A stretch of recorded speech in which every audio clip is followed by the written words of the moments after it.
Hello and welcome to Lazada Insider, featuring knowledge that makes a difference. We share trusted insights, forward-looking perspectives, and exclusive expert interviews to keep you ahead of the curve. Hi everyone, I'm Chen, your host today.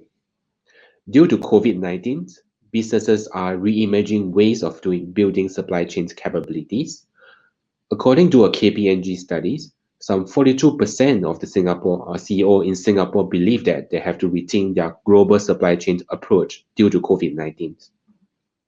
Today, we are very excited to be joined by our expert guest Vivek from Grail Insights. Vivek is a seasoned insights leader with over 20 years of experience providing businesses advisory services to senior executives on managing and scaling businesses. He has successfully set up and grown businesses in India, China, Middle East, Africa, and Southeast Asia. Hi, Vivek. Welcome and thank you for joining us today. Thanks, Shen. Great to be here. It's an exciting topic and something which is very close to my heart. So I'm really looking forward to the discussion. Thanks. Good to hear that. First of all, you are the Managing Director for Grail Insights. Please tell us more about your positions and what it entails. Thanks, Shen. So in my role, I head the consulting business for Grail in emerging markets. I have spent the last decade in helping set up Grail's business in China, Africa, Middle East, and Southeast Asian markets. The key business areas of interest for my emerging market clients include assessment of market potential, building channel and go-to-market strategies, assessing value chain structures, preparing for disruption, and something you might be interested in, which is understanding consumer shifts with the emergence of modern trade. How has the pandemic impacted supply chains in Southeast Asia, in your opinion? Before we go there, I think it's very important to understand the roles that SMEs play as part of the business and overall markets in the region. They are significant in terms of the total number of enterprises. So SMEs contribute around 98% of overall number of enterprises in the region, which is all, and they contribute around 40% of the GDP to the markets. The GDP contribution of SMEs is even higher when we consider markets like Indonesia, where it is around 60-61%. The segment also contributes significantly to the share of employment to the respective economies. Especially if you look at Thailand and Indonesia, the contribution to the employment is in the range of around 90%. Now you can really appreciate customer needs. And they have limited reach to the global markets, but they are dependent on international suppliers. For example, manufacturing clusters in China. And coming to COVID, COVID was in a way, if I can use a phrase, a Suez Canal moment for Southeast Asian supply chains, where everything got disrupted. So it definitely has impacted SMEs in the region on multiple fronts. So I will talk about the areas of impact one by one. Number one, there was limited access to customers.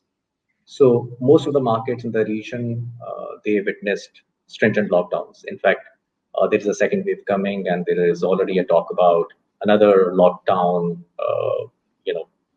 oriented regime coming up.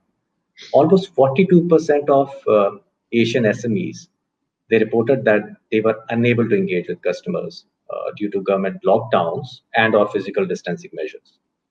SMEs in markets like Thailand, they have taken a severe hit due to weakened demand and unfavorable market conditions.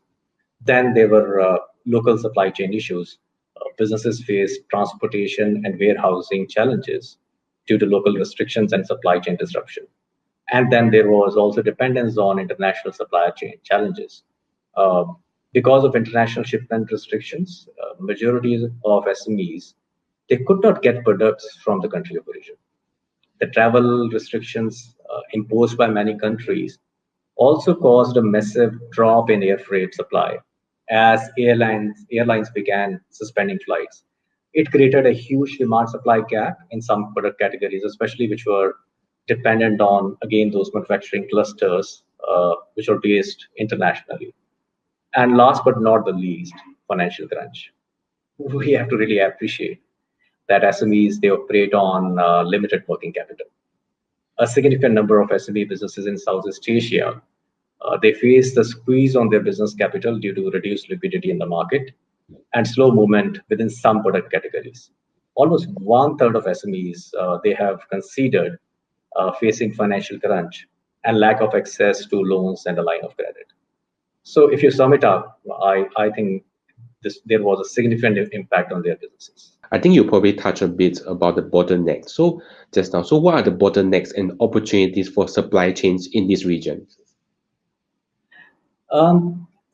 Let's break it down into the areas where supply chain plays a role. So first one is procurement. So if you look into how SMEs operate, they have to deal with multiple suppliers for different product categories, and it's a challenge to manage such a large pool of, for a small business which has limited management resources. So there is an opportunity to explore, say, cloud-based digital procurement platforms or shared platforms, which effectively help you to select and manage suppliers for relevant categories without too much of investment. So that's one area. The second is the inventory visibility and warehousing. Given they operate on small working capital, it's very important for them to be completely aware of inventory, both in terms of what they have versus what they're expecting. Um, right now, they leverage traditional spreadsheet or paper-based inventory management systems, which provide limited inventory visibility or capacity buffer. Warehouse and storage management systems are crucial for SMEs to be on top of their inventories. It's generally easy for SMEs who leverage e-commerce channels to integrate their backend with a smart inventory management system because that comes intuitively to them. So it's always a good start if you have an exposure to an e-commerce partnership or channel. The third, and again, I think this came recently, which is managing seasonality and disruptions. SMEs have limited understanding of broader seasonality and its impact within each product category, especially due to disruptive events.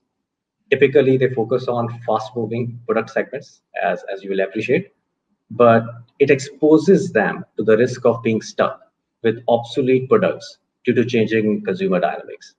As an example, during the pandemic, location and availability of goods, such as fresh products, were the primary triggers for consumers to change stores. In most countries, promotions or pricing has not emerged as a top three reason for switching to different stores. Now imagine, how severely SMEs that have traditionally enjoyed brand loyalty would have been impacted due to this, because brand loyalty, in a way, lost its relevance once COVID impact came. Uh, then there are a couple of others. I would say one is consumer shift. There is overall a parallel shift happening due to consumer preference to move towards e-commerce channels. And this trend has further expedited during COVID-19. Consumers around the world, including Southeast Asia, have been spending more time online, and they have shown more willingness to purchase items online. So this has provided new opportunities, one for e-commerce platforms, and also many SMEs in the region, to start moving, towards an omni-channel strategy, which actually, works very well for the consumers as well as for the SMEs and large players. And the last one is the outbound logistics. So if you look into SMEs, into B2, B2C businesses, they have limited control on outbound logistics. If there are any quality issues or if there are any related returns uh, due to quality issues, it further complicates the order management system, and then it leads to cash flow crunch and that inventory. So overall, I would say these are the five areas, which are crucial, a type of bottlenecks, but also opportunities for the SMEs. Sure, that is very interesting. And I also heard these words very often during COVID-19, supply chains resilience. So Yeah. supply chain resilience is one of the buzzwords during COVID-19. What is this supply chain resilience and how could businesses build a more resilient supply chain in Southeast Asia? Let me try to define, my understanding of supply chains resilience. So Sure. it is actually in a way ability of a supply chain to both resist disruptions and then recover operational capability after disruption has occurred. So because disruptions are not in your control. In fact, companies can now expect a month or longer disruptions in supply chain to occur in a cycle of every 3.5 years. So it is very well part of the planning strategy rather than treating it as an exception. So before going into the resilience of Southeast Asia, supply chain and even the market, let's try to understand, right? What is the current state of supply chain in Southeast Asia? So, and I will talk in the backdrop of COVID. It's very difficult to move away from COVID, right? Given what's happening around. So, if I look into Philippines, 60% of SMEs face supply chain disruption due to COVID-19 in the market. In Indonesia, almost 45% of SMEs, especially in the urban centers, they reported that they were not getting the stocks. Uh, and I know we have been talking about disruptions, in the international supply chain, but in Thailand, domestic upstream and downstream firms, they have faced nearly the same level of shortage of inputs, which is in line with the global value chains. So we can't simply treat it as an international phenomenon. It's happening within the local markets. And if you look at Malaysia, apart from low cash flow, supply chain disruption was one of the biggest challenges that SMEs have shared, they have faced, right? And that, caught them off guard, especially the restricted movement measures and other border, closures that have happened. So this is the backdrop, right? Where we are talking about resilience. Let's first try to understand what are the characteristics of a resilient supply chain, because then it's easy for us to see, how actually the supply chain in Southeast Asia can overall transition to the ideal state. So the first one and the most important is flexibility to respond to unforeseen disruptions. And it is very intuitive what I've already shared, but I will give you an example. So when COVID came in, distilleries, some of the distilleries just shifted to producing hand sanitizers because they sensed, there is an opportunity and bottleneck at the same time. But there was enough flexibility in their overall structure to shift to a different production. We can always debate that, making sanitizer is easy, but fact is again, right, it requires a certain degree of orientation and inbuilt flexibility to do that. Similarly, textile manufacturers, they retooled their operations to meet the shortage of PP. Now that became an opportunity for them. At the same time, it solved an immediate demand supply situation in the market. So flexibility to respond to these disruptions is one of the most important criteria. Number two, there has to be a 360-degree visibility into the supply chain, because you need to track inventory on real-time basis. You need to know which are the pockets where inventory is available, yeah, and where it is completely out, because then you can respond to an adverse event and make sure that your supplies are not impacted. In fact, deal pose is one of the great tools I will recommend, right? For inventory visibility. Uh, the third one is intelligence to sense trends and detect opportunity. So one is how you react to it. Second is how do you sense it, and that requires investment into both artificial intelligence as well as learning to capture data from the entire supply chain, bring it together, and then you drive actionable insights. And this has to be done on an ongoing basis as a feed rather than a one-time analysis. There are many tools available, which in fact I know Lazada provides, some of business advisor tools also on the same lines. But I feel there are tools which businesses can leverage to actually start sensing in which direction the overall market trends are moving. And the last one, but again, which is becoming important day by day, is agility to adapt to changes. businesses need to pivot swiftly while responding to shifts in the environment. I will take an example of Isetan department store in Singapore, or say Jaya Grocer in Malaysia. Well, if you look into their businesses, they have a long time brick and mortar businesses. But as soon as they faced a lot of pressure during COVID, they pivoted and shifted towards e-commerce platforms also. Now, it can't happen overnight. It requires some degree of orientation, flexibility, and you have to seek the opportunity rather than just be impacted by the adversity. So, so these are the key ones. So now, what it means for supply chains in Southeast Asia? Well, first of all, and this is where the COVID has completely changed the dynamics of selection of supply chains, right? So if you look into the traditional way of looking into supply chains, they were previously selected based on number one, low safety stock levels. Number two, what is the geographic concentration? Number three, vendor rationalization. While considering when and where to source their materials from. Well, if you clearly look into this, all these choices have been designed to drive up efficiencies and drive down expenditure, right? Now, COVID has clearly brought in a perspective about continuity and resilience. So now there is a need just to make sure that concepts of resiliency, responsiveness, and agility are kept in mind. Well, it may sound counterintuitive, but moving forward, you will see greater geographic dispersion, greater stock inventory, or a lengthier supplier list, which will allow companies to continue their operations even through their when their supply chains have been disrupted. If you look into each of these factors, these are right opposite to the earlier principles which were used in selecting supply chains. So that's one. In fact, I would say based on the recent stats, around 67%, which is two-thirds of the companies in APAC, they have already indicated that they have taken active steps to restructure their supply chains.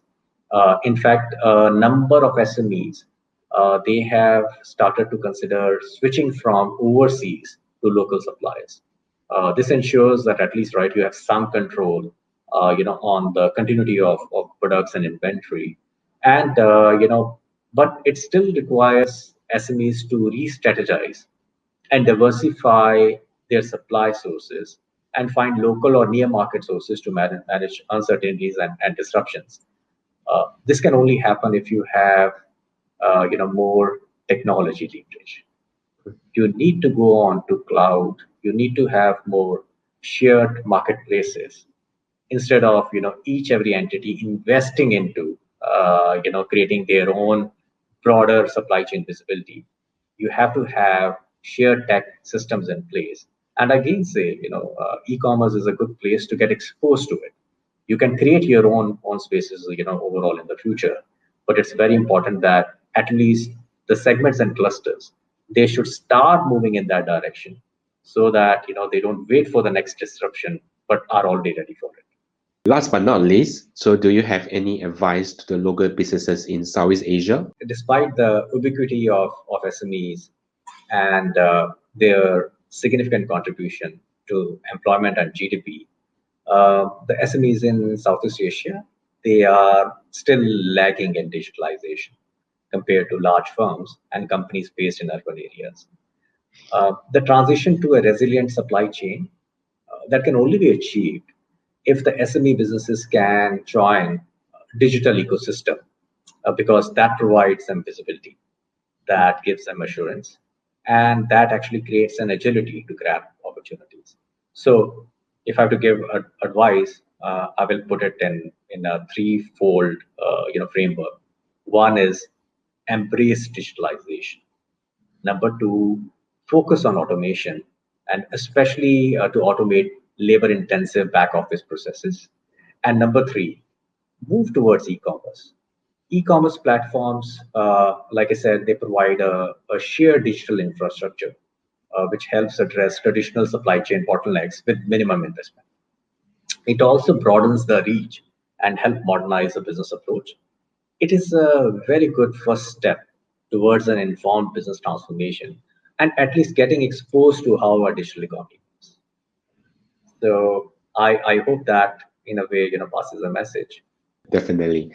That brings us to the end of today's episode. Thank you very much, Vivek, for fascinating and insightful sharing. Thank you. It was a pleasure, Chen. Thank you for having me here. This is Lazada Insider. We hope you enjoyed this episode. Make sure you click follow and subscribe so you don't miss our latest insights and expert interviews. Thanks again for joining us. Until next time, take care.